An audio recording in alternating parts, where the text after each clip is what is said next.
Alrighty then, you are welcome back, and let's let you tell them. Now finally on the show we have UK-born Nigerian rapper and singer, someone who went from winning Britain's Got Talent as part of the British dance group Diversity to making Afrobeat records. The one and only Chuks. What up? He's been on the rise in music ever since. It's great to have you on the show. Thank you. It's a pleasure to be here. I don't believe that I'm actually seeing you because I watch a lot of Britain's Got Talent and America's Got Talent, and I remember seeing your group, Diversity. I did not know, however, that you were Nigerian. Because of having you here.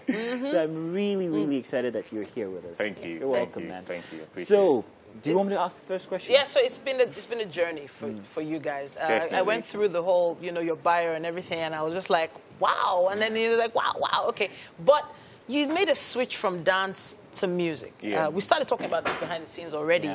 Let's talk a bit about why you had to, slow down on dance. I've always done music, to be honest, and I feel like for me personally, like dancing is the thing that took off first, because obviously winning brings the talent.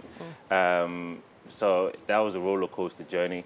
Unfortunately, I personally had a back injury, a spinal injury. It's like a ripped disc on my spine. And it happened in, I think, 2011, December. So I was like off for like 2 years. I was still part of Diversity. I was touring. I was like still part of the group very much. But I couldn't dance for about 2 years. And then I had an operation on my back. I had 6 months of like recovery. So I came back eventually. And then after another like 2 years, it went again. Oh, no. How did this happen, the back injury? So the back injury happened when I tried to do, I did a flip called a suicide. The irony. It's actually called a suicide flip. Yeah, it's called a suicide flip. So you like flip forward and you give the impression that you land on your back.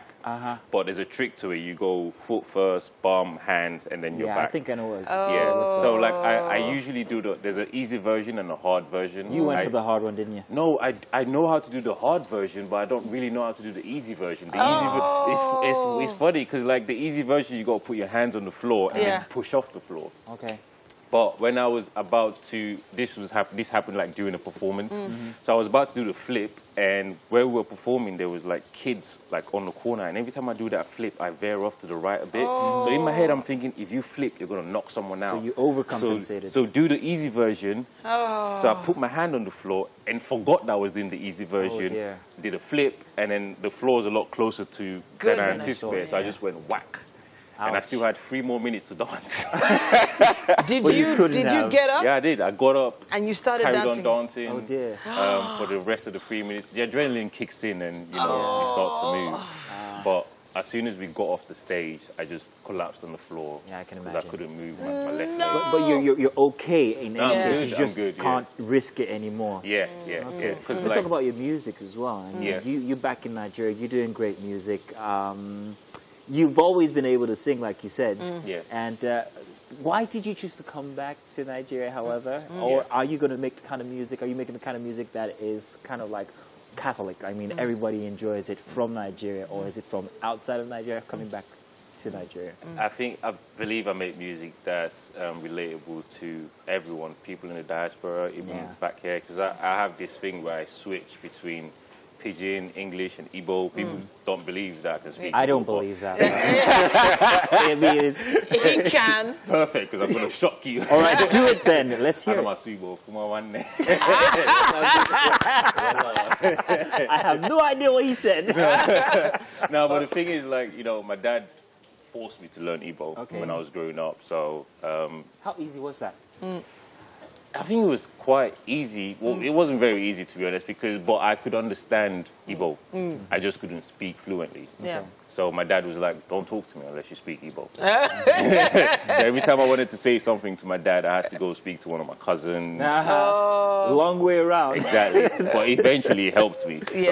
Tell you what, let's take a look at one of your tracks, okay? And when we come back, we're going to talk more about this one. Awesome. It's Chuks in the studio, and let's have this. Ring, but you drive me loco. I wanna beat it up like Zaby Bongo. So the Afrobeat sound is your thing, huh? It's working. Definitely. By the way, that's London Girl. Yeah. Chuks here in the studio, produced by Ade, yeah? Yes. Yeah. Fantastic, nice one. So, you know, choosing to go the Afrobeat route, you know, it's not easy, really, not as easy as people make it seem, is it?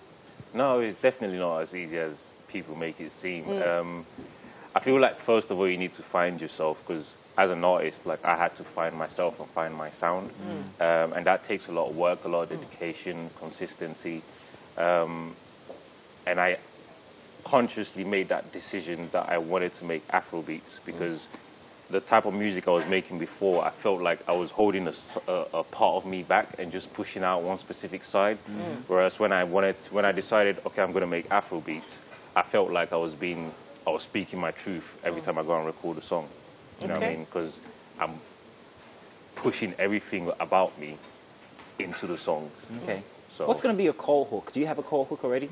You know, like Olamide's, or rather, Davido's got Buddies. What's his name? Yeah, what is it? Owella. Owella. What does it mean? Owella's, it means nothing in Igbo, so it's an Igbo word, and it means nothing. But I have kind of like turned it into a slang where it's like, you ask me like, hey, what's up, Chuks, what's going on, man? Much, man. You know what I mean? Like, nothing's going on, like, we cool. So like, when I introduce myself, I usually go by the name like Chuks, I love the way music is, you know, it has its own energy, its own personality, you know. But do you think this is all you, or is there another part of you that you've not expressed yet? What, musically? Yes, of course. Yeah, I think that's that one. I got to think about that one, you know. But I feel like I do feel like I have like different personalities. Okay. Like there's Chuks the musician, and then there's Chuks the laid back guy. Okay. There's different sides of me, but I feel like the artist side covers quite a lot of me. Okay. You know what I mean? Because of like my influences and how I grew up and my experiences in life. You didn't grow up here, did you? I partly grew up here. I was born in the UK, but I went to school here. Okay. Oh, I you went did? to like primary school, secondary school, and then I went back to the UK for like That's college. very odd. That's odd. I mean, mostly it's the other way around. You get born here, you go to school there, and then you come back here and you make music. But do you think that there, helped? You went to school there, and now Did it help? Growing up, Yeah, like did going it- to school here, yeah. definitely. Okay. I feel like going to school here is what makes who I am as a person, as Chuks. I feel like I was glad that I was brought back here. You know what I mean?